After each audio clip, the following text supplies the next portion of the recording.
Hey everybody, Sam here. I am currently in the parking lot at Walgreens. I've had kind of a day, so I decided to do something to boost my mood a little bit and share with you guys my revert story. So here it goes. And yes, that is baby Imani sleeping in the background. So I'll start it with I was brought up Christian.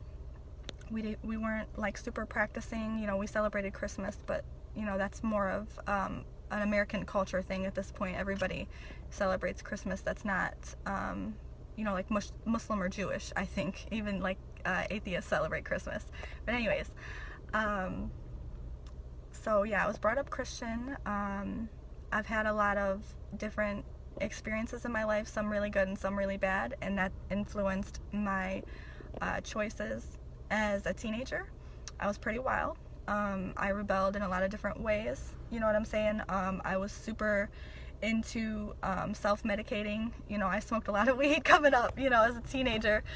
And I mention that because Islam changed a lot in my life. So I bring up the bad stuff so you can understand why, Islam was so good for me. So I was 16. Me and my mom and family, we moved to another house in Detroit. There was a Muslim family across the street.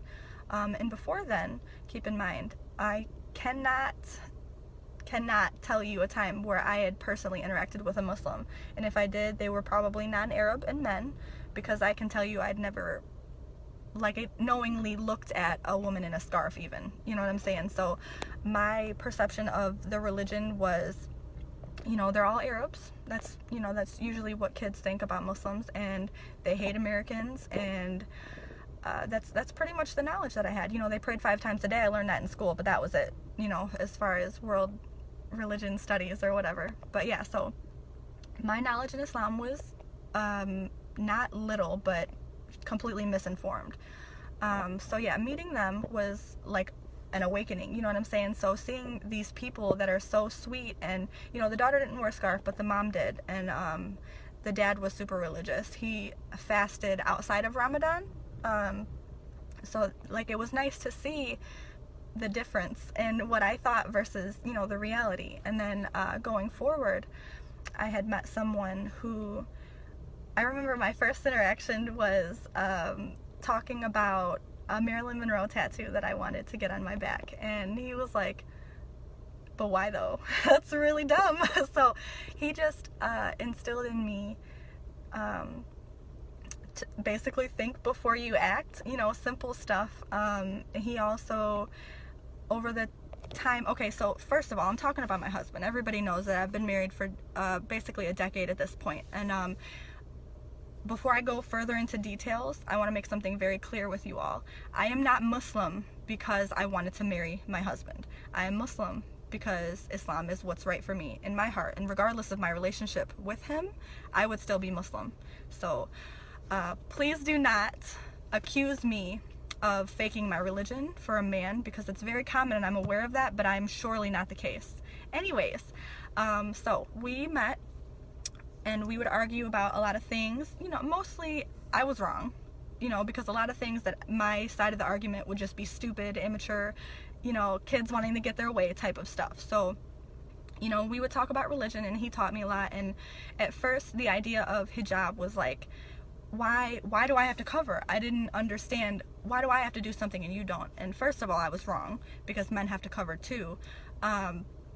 They just have different ways of covering. And I didn't understand at first the value of modesty in general. And then even when you take away all the other things, hijab is for God. You do it to show your dedication and love for God.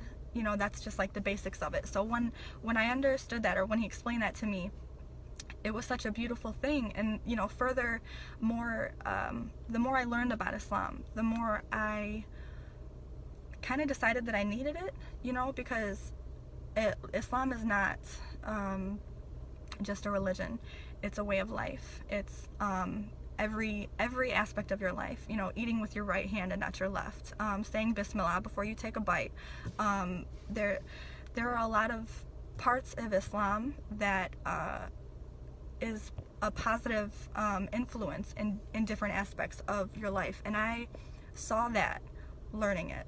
You know, I saw how beautiful someone's perception on the world can be when they're looking at it through the eyes of Islam. And that sounded so corny coming out. I swear to God, I didn't mean to sound so corny.